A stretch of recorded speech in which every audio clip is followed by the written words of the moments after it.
They called themselves neighborhood police. Uniforms, badges, the whole act, and banged on my door at 10 p.m. When I opened it, one of them shoved my wife off the porch. She was hurt badly.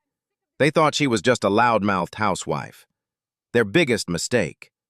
The woman they knocked down was an FBI agent, the one who dismantled an entire money laundering ring in Texas.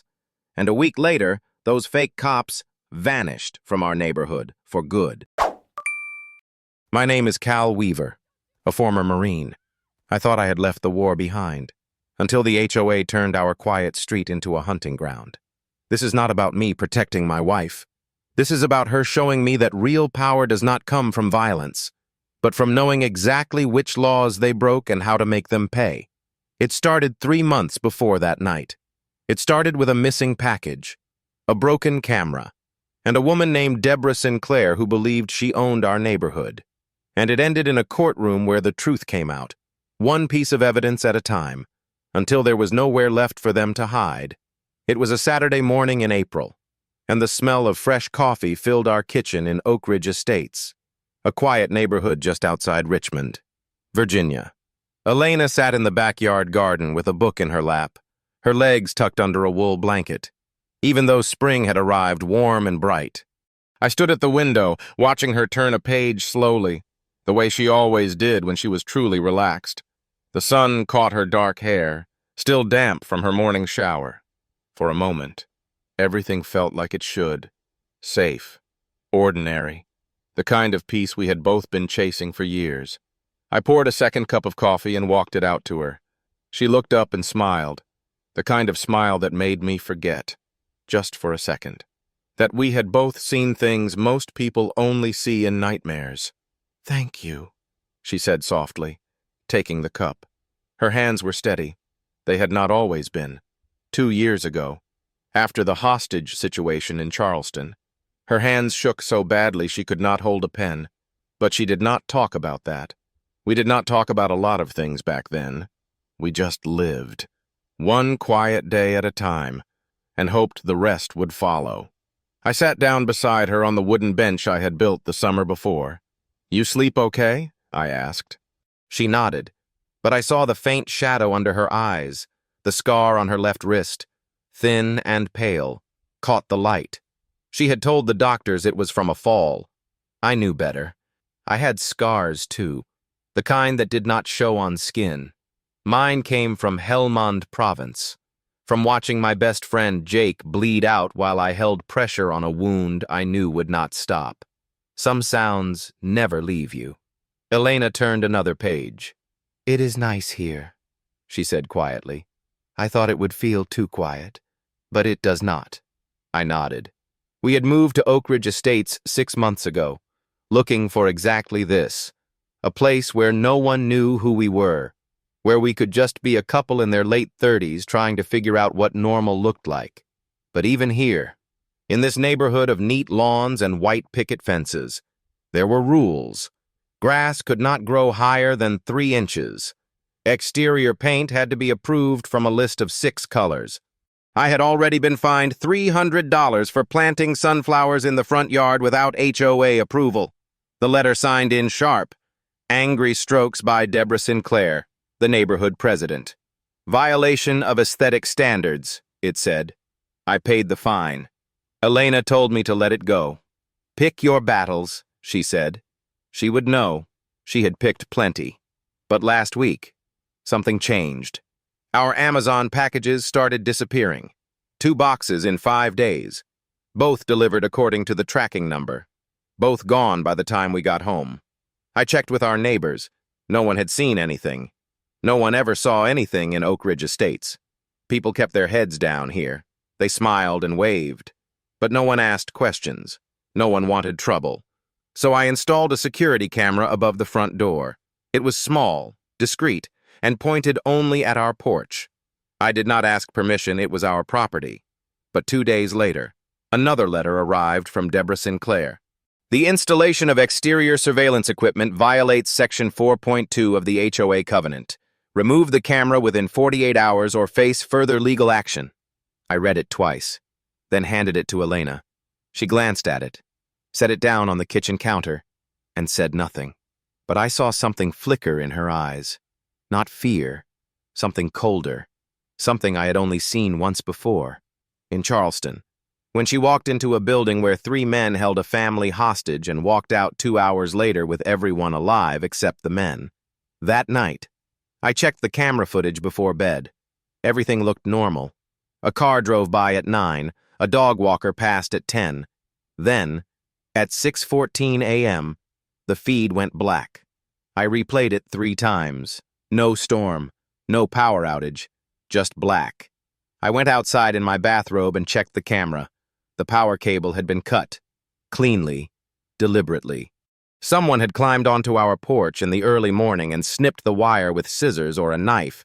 I stood there in the cool dawn air, holding the severed cable in my hand, and felt my pulse kick up the way it used to on patrol when something was wrong, but you could not see it yet. That old familiar tightness in my chest, the sense that someone was watching, that something was coming. I did not tell Elena right away. She had enough to carry. But that afternoon, when I finally showed her the cut wire, she did not look surprised. She just nodded slowly, like she had been expecting it. "They are testing us," she said quietly, "seeing how far they can push." I asked her what we should do. She looked at me for a long moment, then said, "Let it be. We have seen worse." And she was right. We had. But this time, it felt different. This time, it was not some faceless enemy on the other side of the world. It was our neighbors. It was people who smiled at us in the grocery store. And that, somehow, made it worse. Sunday morning, I called the HOA management company 3 times. Only voicemail. I left a message about the vandalized camera, explaining what happened and asking if the HOA had authorized anyone to access our property. I did not expect a call back. I was right. Elena spent the morning in the garden again, but I noticed she kept glancing toward the street. She had always been good at looking relaxed while staying alert. It was part of her training. I recognized it because I did the same thing. Old habits. You learn to scan exits. You learn to notice when a car stays parked too long. You learn to feel the difference between coincidence and pattern. And this was starting to feel like a pattern. By noon, I had checked the camera footage from the days before it went dark. I went back a full week. There was nothing unusual at first. Delivery trucks, neighbors walking dogs. Then I saw it. A black SUV with tinted windows, parked 2 houses down on Thursday evening. It sat there for 40 minutes, no one getting out, then drove off slowly. The next morning, our camera was cut. I showed Elena the footage on my laptop. She leaned in, her eyes narrowing as she watched the SUV.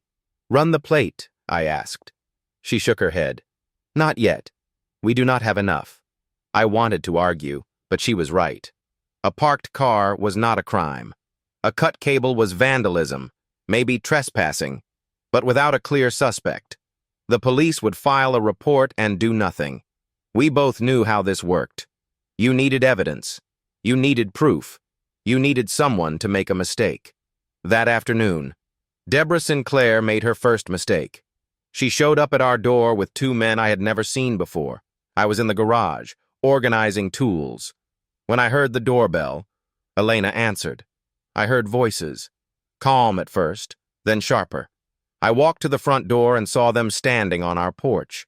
Deborah wore a blazer and slacks, her hair pulled back tight, her expression cold and fixed, like she was reading from a script she had rehearsed. The 2 men behind her wore black uniforms with patches on the shoulders that read, Oak Ridge Security Patrol in gold stitching. No HOA I had ever heard of had men in black uniforms patrolling driveways. One was in his early 40s, stocky, with a shaved head and a radio clipped to his belt. The other was younger, taller, with a jawline that looked like it had been carved for someone else's face. "Mrs. Weaver?" Deborah said. Her voice clipped. "The HOA has hired a security patrol to enforce violations. These men have the authority to inspect properties." Elena stood in the doorway, arms crossed, her face calm but her eyes locked on Deborah like a sniper tracking a target. "What agency do they work for?" she asked softly. Deborah blinked. "They are private contractors. Authorized by the board. Elena tilted her head slightly. Show me the covenant clause that grants that authority. The stocky man stepped forward. His name tag read Reed. He had the kind of swagger that comes from wearing a uniform and thinking it means something.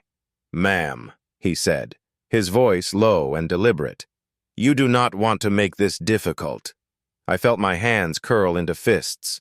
That tone, that phrasing, I had heard it before, in alleys in Fallujah, in checkpoints where power was the only language spoken. Elena did not flinch. She looked at him the way you look at a dog that is barking, but has not decided to bite yet. I am not making anything difficult, she said evenly. I am asking a question. Deborah stepped between them, her voice rising. If you do not remove that camera within 24 hours, we will take further action. Elena glanced at me, then back at Deborah. The camera was already removed, she said quietly. Someone cut the power cable last night. Deborah did not react, not a flicker of surprise, not a hint of confusion, just a tight, controlled smile. Then I suppose the issue is resolved, she said. She turned to leave, motioning for the two men to follow. Reed lingered for a moment, his eyes on Elena, sizing her up. Then he smiled, the kind of smile that is not friendly, and walked away. I closed the door and locked it. My hands were shaking, not from fear, from rage. Elena stood in the hallway, arms still crossed, staring at the door like she could see through it. They are not real cops, she said quietly. I nodded. I know. She turned to me, and for the first time, I saw something I had not seen in years. Not anger, not fear. Focus. The kind of focus that comes when you know exactly what you are up against, and you are already 3 steps ahead. We need to find out who they are, she said, and we need to do it fast. That night, I could not sleep. I lay in bed, staring at the ceiling, listening to Elena breathe beside me. She had fallen asleep quickly, the way she always did when she had a plan. I did not have a plan. I had an instinct, and my instinct told me that whatever was happening, it was going to get worse before it got better. Monday morning, Elena made a phone call. She did not tell me who she was calling at first. She just walked into the spare bedroom we used as an office, closed the door, and stayed in there for 20 minutes. When she came out, her face was unreadable. I sent some photos to a friend, she said. Someone I worked with at the bureau. She is going to run the faces. I nodded. I did not ask how she got the photos. I had seen her glance at the 2 men on our porch yesterday, her eyes moving over their faces the way a scanner reads a barcode. She had memorized them. Then she pulled the screenshots from our camera footage, cropped them, and sent them off. It was that simple. That's efficient. That was how she worked, while we waited. I did my own digging. I opened my laptop and searched for Oak Ridge Security Patrol, Virginia. Nothing. No website, no business registration, no reviews. I tried the Virginia Department of Professional and Occupational Regulation, the state agency that licenses private security companies. I searched their database for any company with Oak Ridge in the name. Nothing. I widened the search to Security Patrol and scrolled through 200 entries. Not one matched. I sat back in my chair and stared at the screen. If they were not licensed, they were not legal. And if they were not legal, they were something else entirely. I pulled up the HOA covenant next. The full document we had signed when we bought the house. 63 pages of rules and restrictions. Single-spaced. Written in the kind of legal language designed to make you stop reading by page 5. I searched for security and found 2 mentions. One was about homeowners installing their own security systems. The other was about the HOA's responsibility to maintain community safety through lighting and landscaping. Nothing about hiring a patrol. Nothing about enforcement officers. I searched for inspection and found one clause. It said the HOA board could inspect common areas, like the clubhouse and pool, but it said nothing about entering private property. I leaned back and rubbed my eyes. Either Deborah Sinclair was lying, or she was making up rules as she went. Maybe both. Elena's phone buzzed. She picked it up, read the message, then showed it to me. It was from her friend at the FBI. A woman named Claire Doherty. I had met her once, years ago, at a bureau holiday party. She was sharp, no nonsense, the kind of person who could find a needle in a haystack and then tell you why the needle did not belong there in the first place. The message was short. Reed, Marcus, assault, 2018. Goss, Tyler, theft, fraud. Neither is licensed for security work. Where did you see them? Elena typed back quickly. Neighborhood issue. Thanks, Claire. Then she set the phone down and looked at me. They have records, she said quietly. Both of them. I felt something cold settle in my chest. What kind of records? She opened her laptop, logged into a database I did not recognize, and pulled up 2 files. I did not ask how she still had access. Some doors stay open even after you leave. Marcus Reed, age 42, convicted of simple assault in Richmond, 2018. Served 6 months. Worked as a mall security guard before that. Fired for using excessive force on a shoplifter. Tyler Goss, age 34. Arrested twice for petty theft. Once for credit card fraud. No convictions, but multiple complaints. Last known employment. A warehouse in Petersburg. No security license. No training. No credentials. I stared at the screen. Deborah hired criminals to patrol our neighborhood, I said. Elena shook her head. She hired criminals to intimidate us. She corrected. That is different. I looked at her. What is the play here? She closed the laptop. Money, she said simply. It is always money. HOAs collect fees, fines, special assessments. If Deborah controls the board, she controls the budget, and if no one questions her, she can do whatever she wants with it. I thought about the $300 fine for my sunflowers. I thought about the letters we had seen taped to other neighbors' doors, violation notices, payment demands. How many people had paid without question? Elena stood up and walked to the window. She was quiet for a long time, just staring out at the street. We need more, she said finally.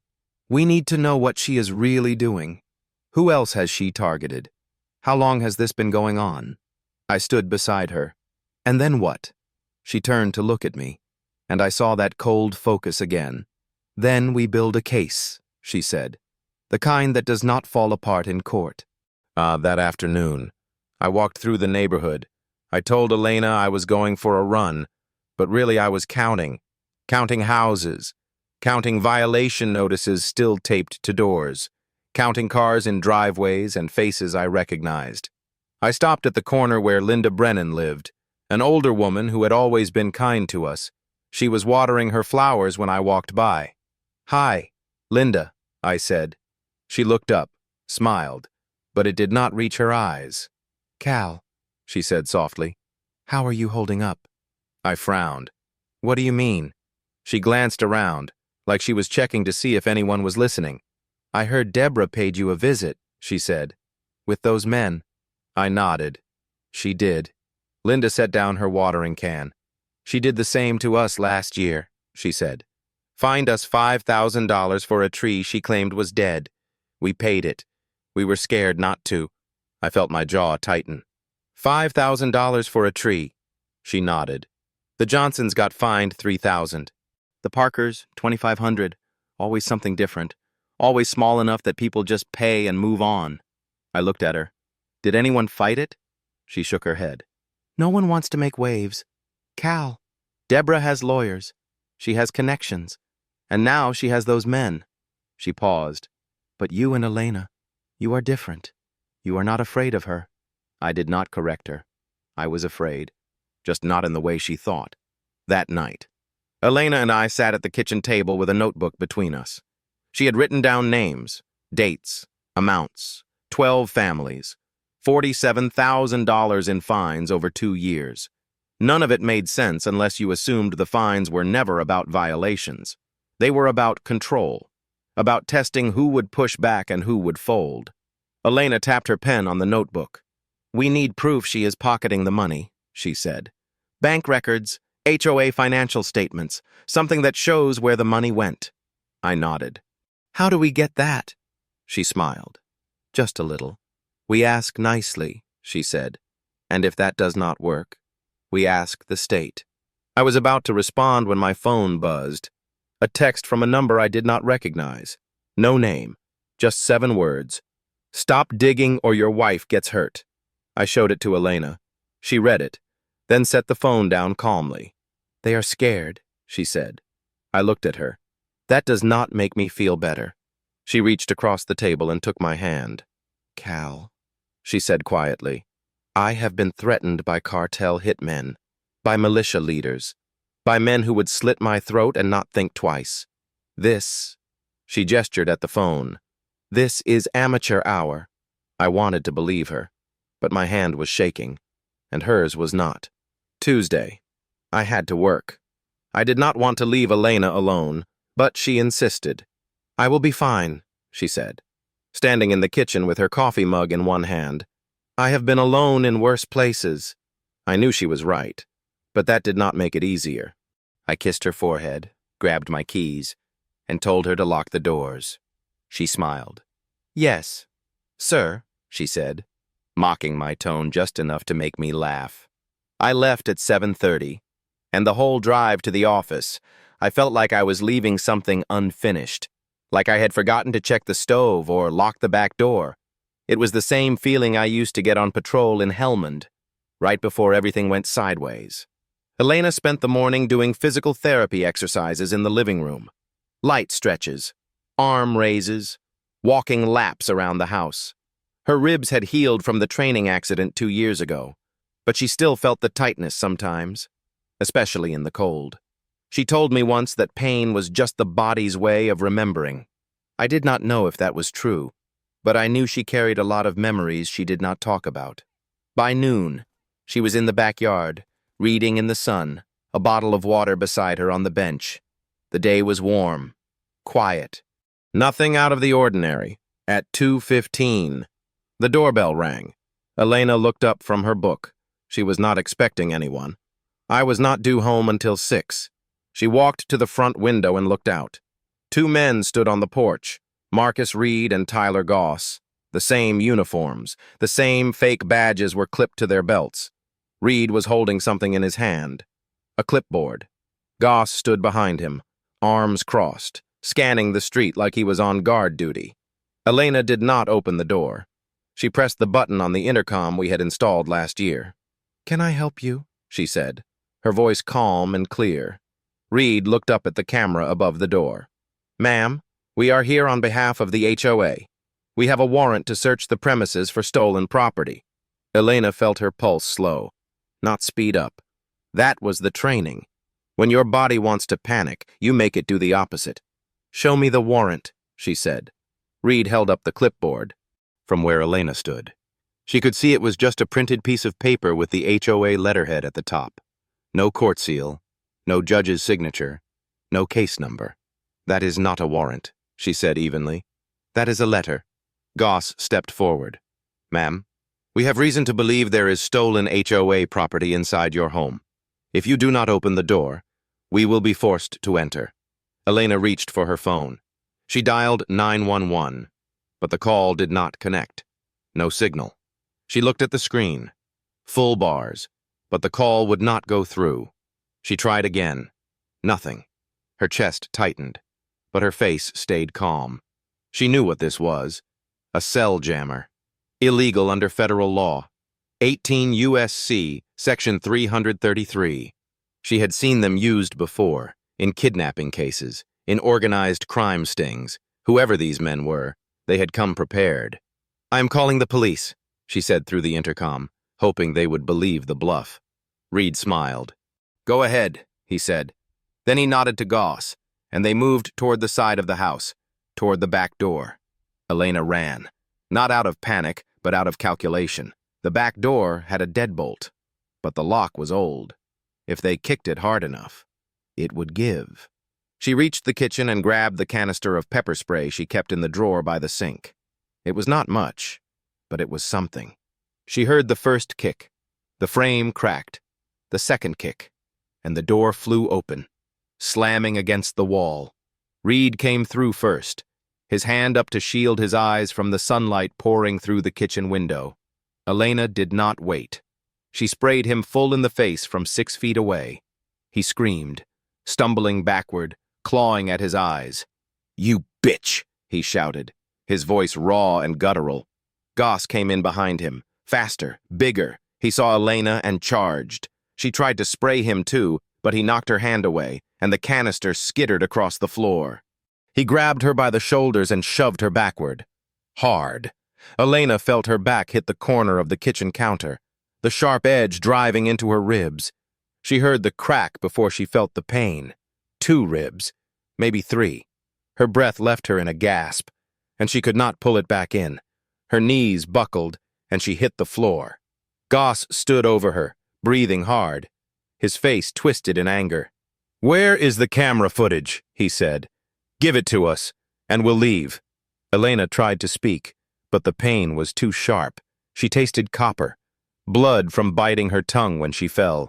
Reed was still on his knees near the door, tears streaming down his red, swollen face. His phone buzzed. He fumbled for it, squinting through the haze. "Yeah," he said, his voice hoarse. Elena heard a woman's voice on the other end, faint but sharp. "Deborah, did you get it?" she asked. Reed looked at Goss, then at Elena on the floor. "She fought back," he said. "We gotta go." The voice on the phone said something else, but Elena could not make it out. Reed hung up. Goss kicked the pepper spray canister across the kitchen. "This is not over," he said. Then they left, the back door swinging open behind them. Elena lay on the floor, staring at the ceiling, trying to breathe through the pain. Every inhale felt like a knife. She heard the SUV start outside, heard it pull away. Slowly, she rolled onto her side, then onto her hands and knees. Her phone was on the counter. She crawled toward it, inch by inch, until she could reach up and pull it down. The signal was back. She dialed 911. Her voice came out shaky, barely a whisper. "I need an ambulance," she said. "Home invasion. 2 men. I am injured." The operator asked her questions, but Elena could only answer in fragments. "Yes. Conscious. Breathing. Ribs." The operator told her to stay on the line, told her help was on the way. Elena closed her eyes and focused on the sound of the woman's voice. Calm. Professional. She thought about Cal, about him coming home and seeing the broken door and the blood on the floor. She thought about the way Reed had smiled when he held up that fake warrant. She thought about the phone call, about Deborah Sinclair's voice on the other end, and she thought about what she was going to do next. The ambulance arrived 12 minutes later. The paramedics found her sitting against the kitchen cabinets, her arms wrapped around her ribs, her face pale, but her eyes clear. One of them, a young woman with kind eyes, knelt beside her. "What is your name?" she asked. "Elena," she said quietly. "Elena Weaver." The paramedic checked her pulse, her breathing, and shone a light in her eyes. "You are going to be okay," she said. Elena nodded. She believed her, but okay was not the same as fine. Okay was not the same as safe. I got the call at 417. Unknown number. I almost did not answer. When I did, I heard a man's voice, calm and detached. "Mr. Weaver, this is Richmond Fire and Rescue. Your wife has been transported to VCU Medical Center. She is stable, but you should come now." I did not remember hanging up. I did not remember leaving the office or getting in my car. I just remember the drive. The way my hands gripped the steering wheel so hard my knuckles went white. The way my vision tunneled until all I could see was the road ahead when I got to the hospital. They led me to a room in the emergency department. Elena was on a bed, an IV in her arm, her shirt replaced with a hospital gown. Her face was bruised on one side, and a cut above her eyebrow was held together with butterfly stitches. She looked up when I walked in, and she tried to smile. "Hey," she said softly. I could not speak. I just sat down beside her and took her hand. It was cold. She squeezed back. "I am okay," she said. I shook my head. "No," I said. "You are not." She closed her eyes. 3 ribs, she said. Fractured, not broken. 6 weeks of recovery. They want to keep me overnight for observation. I felt something crack inside me, something I had kept buried for 8 years. "Who did this?" I said, even though I already knew. She opened her eyes and looked at me. "Reed and Goss," she said. "They used a cell jammer. They came in through the back. They were looking for camera footage." She paused. "Deborah called Reed while they were here." I heard her. I stood up. My vision was red at the edges. My hands were shaking again, but this time it was not fear. It was rage. Pure, cold, burning rage. "I am going to kill them," I said. Elena sat up, wincing at the pain. "Cal," she said sharply. "Look at me." I turned. Her eyes were steel. "You are not going to kill anyone," she said, "because that is what they want. They want you to do something stupid so they can call the real cops and make you the bad guy." She reached out and grabbed my wrist. "We are going to bury them," she said, "but we are going to do it the right way." I sat back down. I did not trust myself to stand. "How?" I said. She leaned back against the pillow, exhausted but focused. "We call the FBI," she said. "We filed a federal complaint, impersonating officers, using a signal jammer, assault, conspiracy." She looked at me. "And then we watched them fall apart." I did not sleep that night. The hospital let me stay in Elena's room, and I sat by her bed, watching her breathe, every few hours.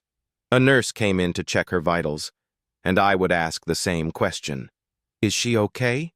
And every time, the nurse would smile and say yes, but I did not believe it. My chest tightened. Helmand all over again. Elena woke up around 3 in the morning, her face tight with pain. She tried to sit up, then gasped and lay back down. I was beside her in a second. "What do you need?" I asked. She shook her head. "Just hurts," she said quietly. "Can you help me sit up?"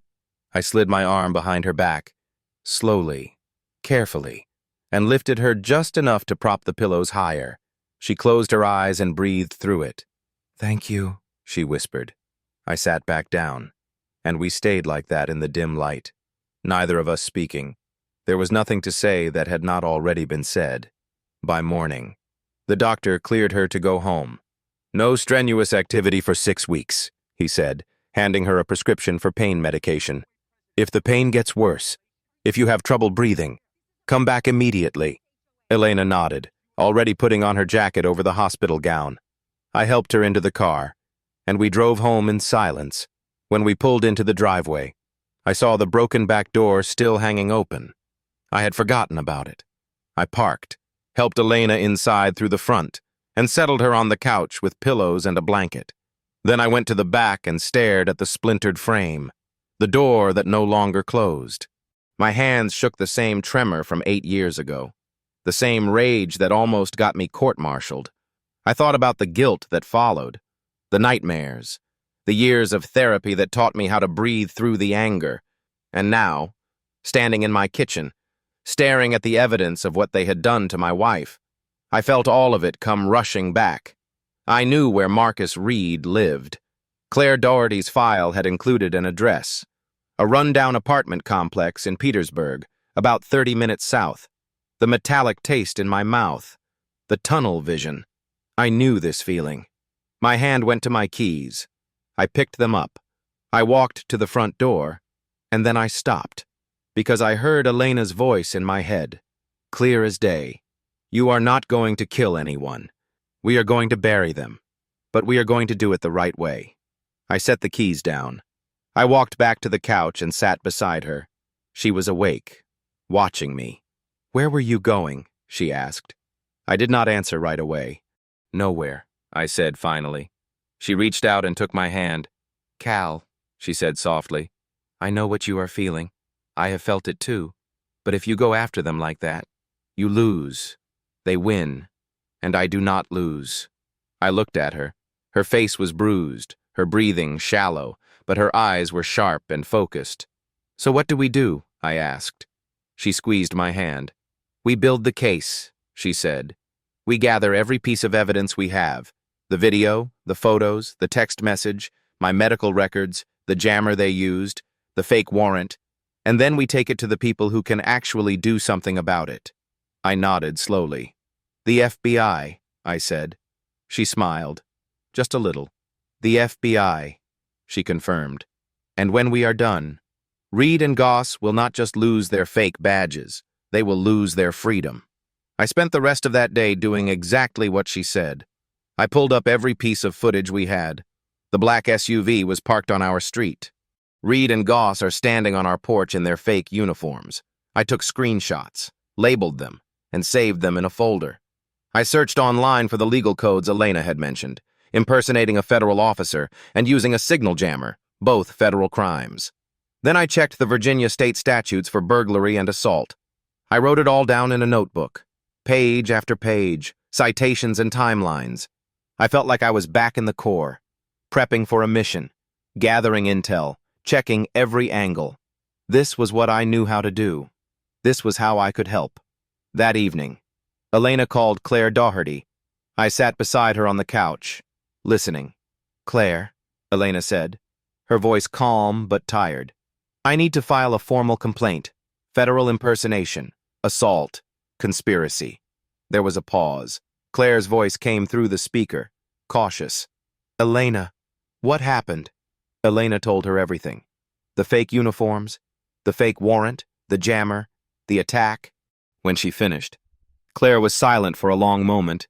Then she said, "Come to the field office tomorrow. Bring everything you have. I will get you in front of the right people." That night, I made dinner, soup, because it was easy and Elena could eat it without moving too much. We sat at the kitchen table, the broken back door now covered with plywood I had nailed in place. It was not pretty, but it would hold. Elena ate slowly, her hand pressed against her ribs between bites. "You did well today," she said.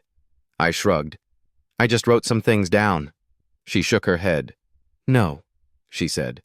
"You chose not to go after them. That took more strength than anything else."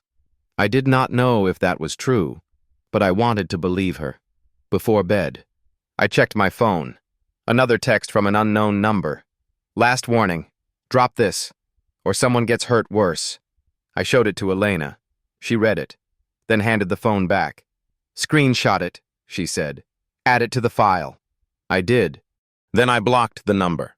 It would not stop them from trying again, but it felt like something.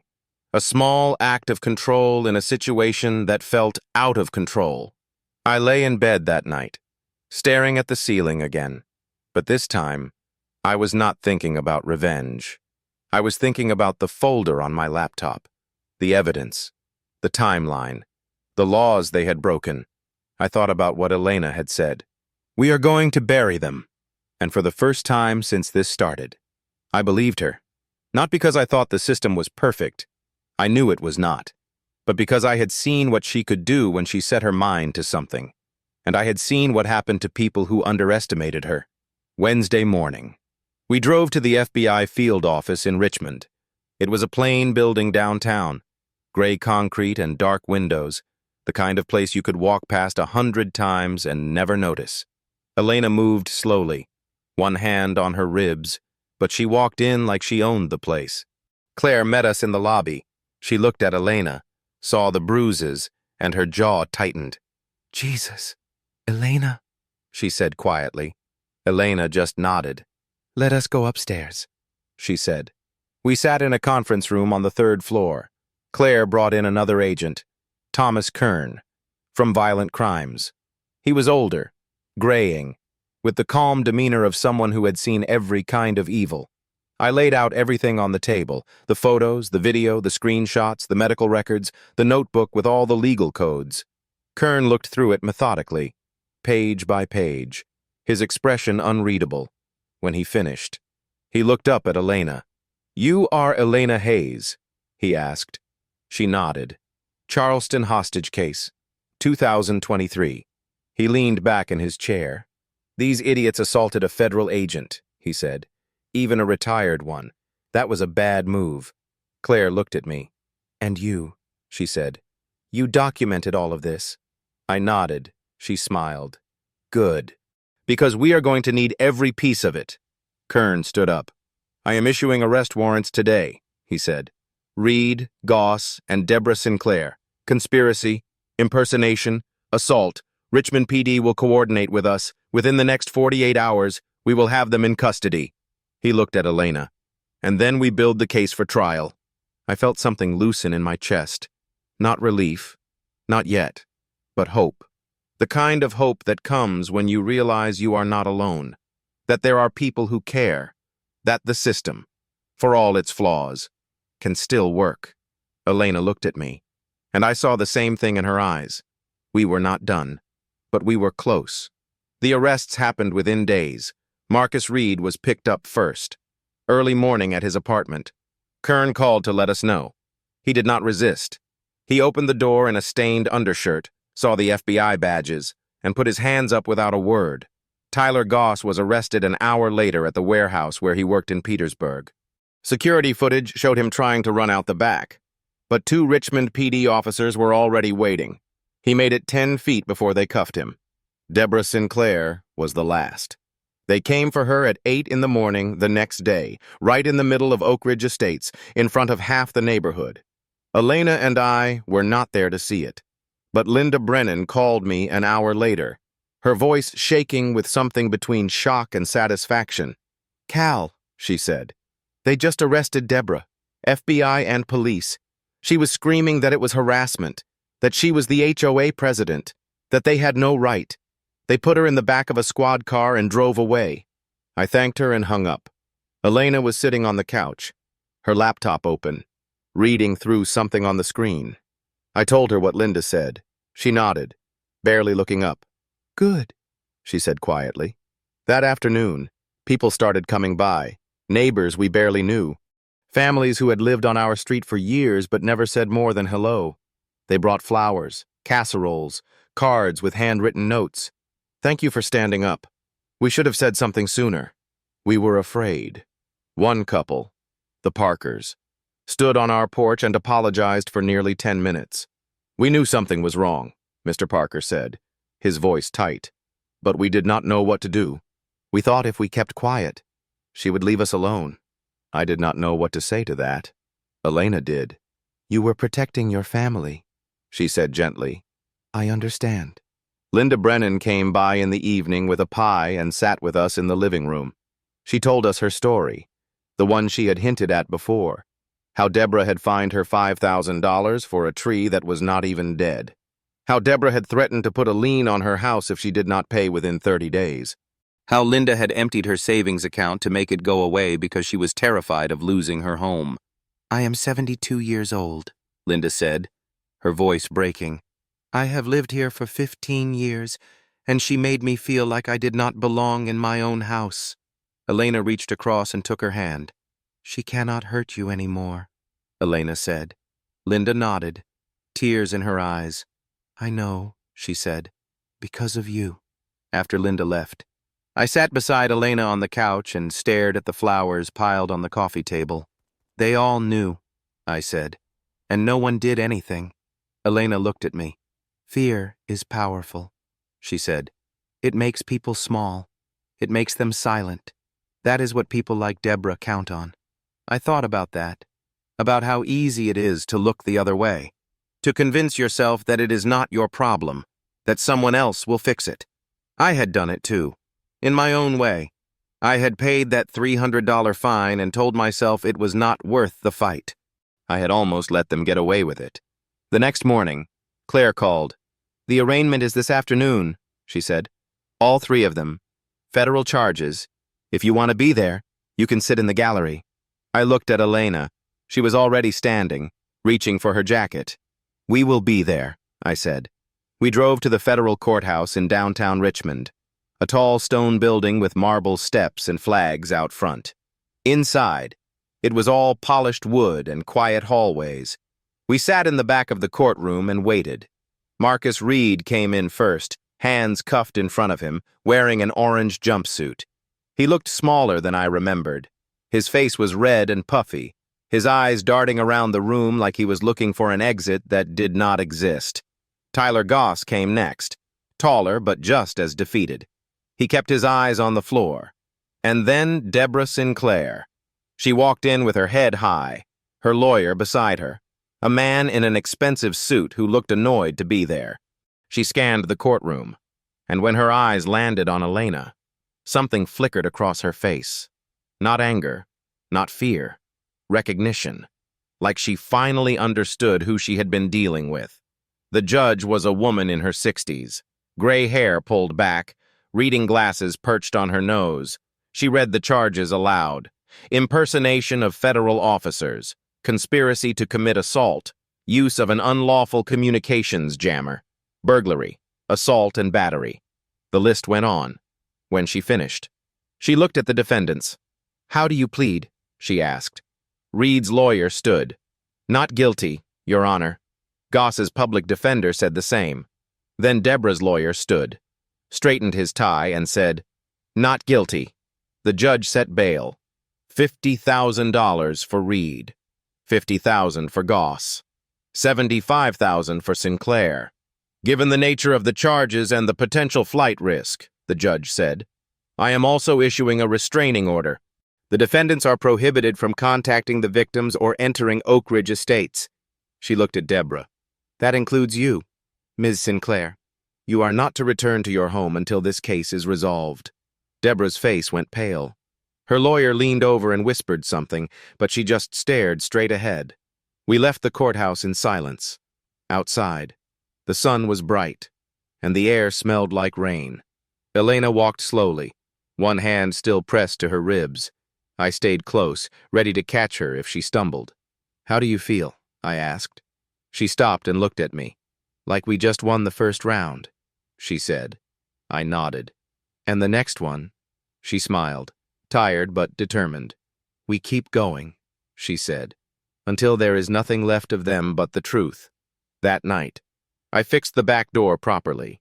New frame, new lock, a deadbolt that could take a battering ram. Elena watched from the kitchen table, sipping tea. "You know they are not coming back," she said.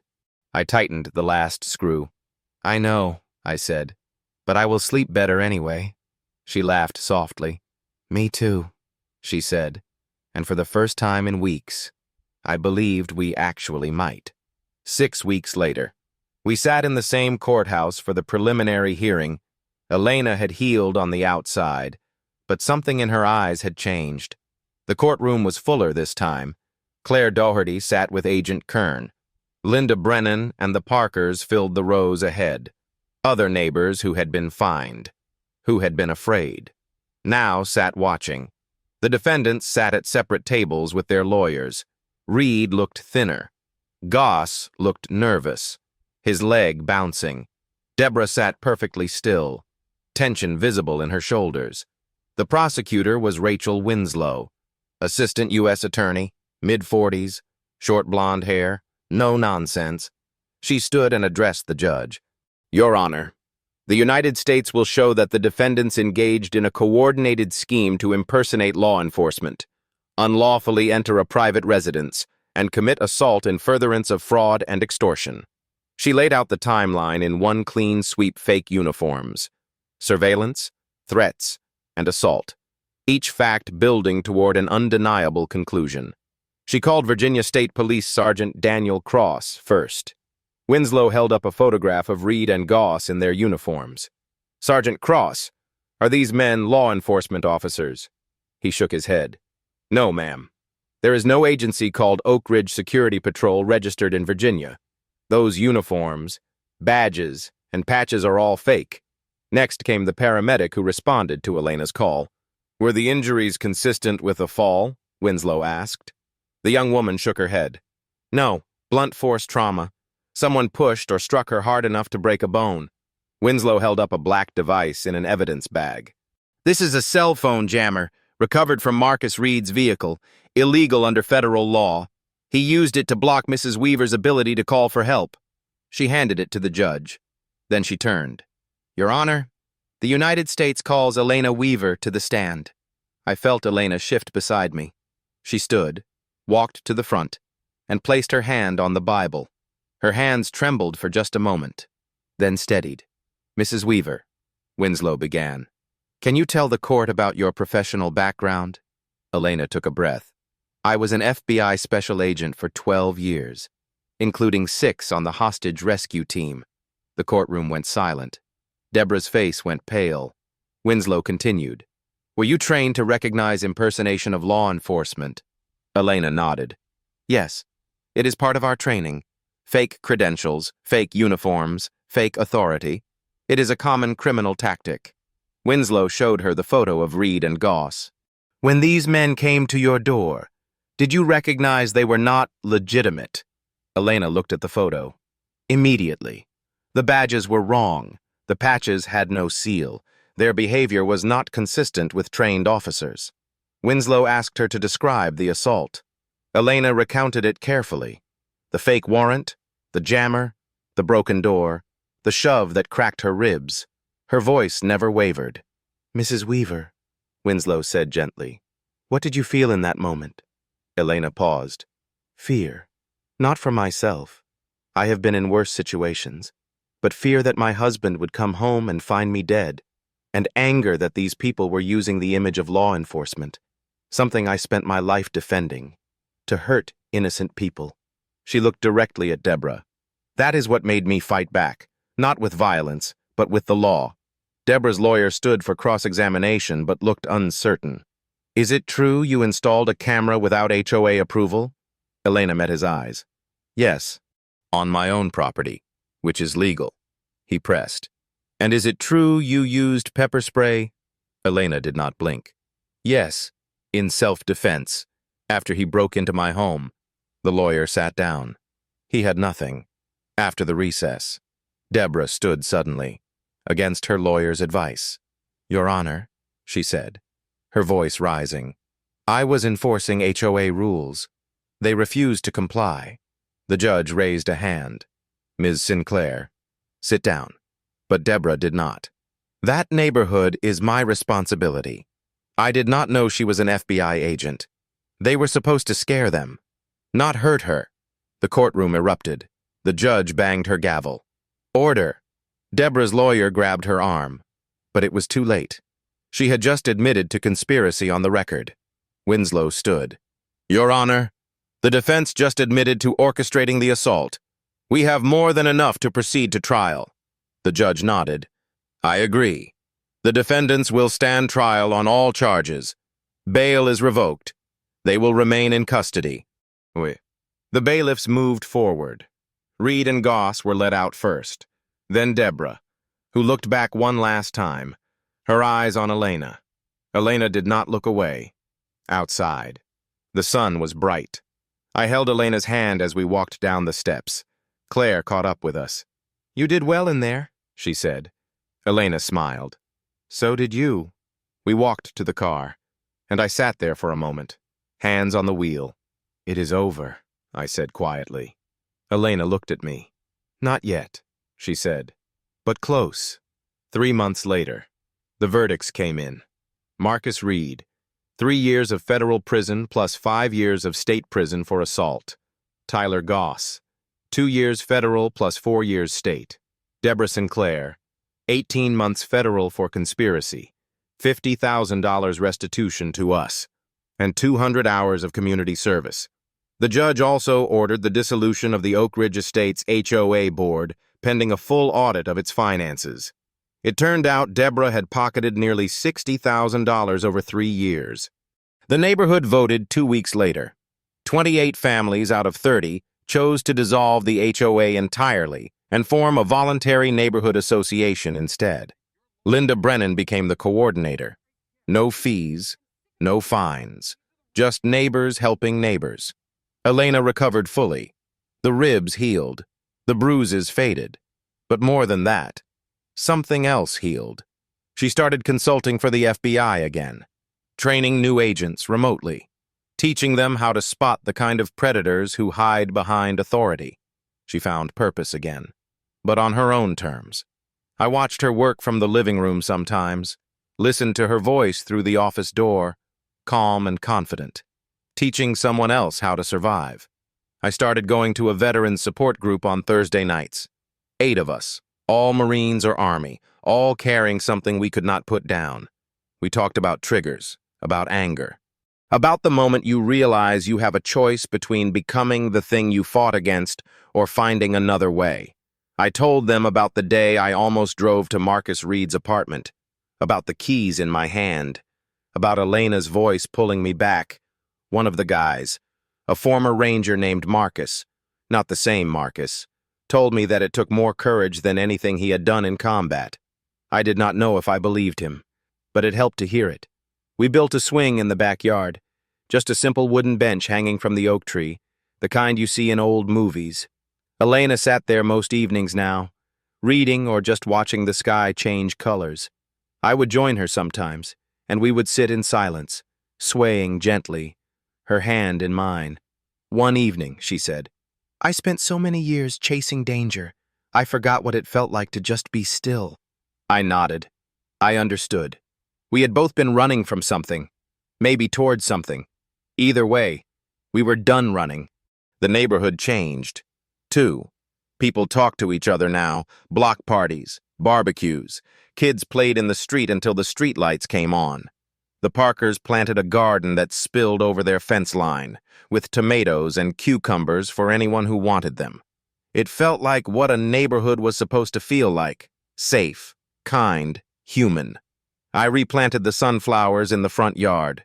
Big, bright, unapologetic. No one said a word. Elena laughed when she saw them. "Look at you," she said. "Rebel." I shrugged.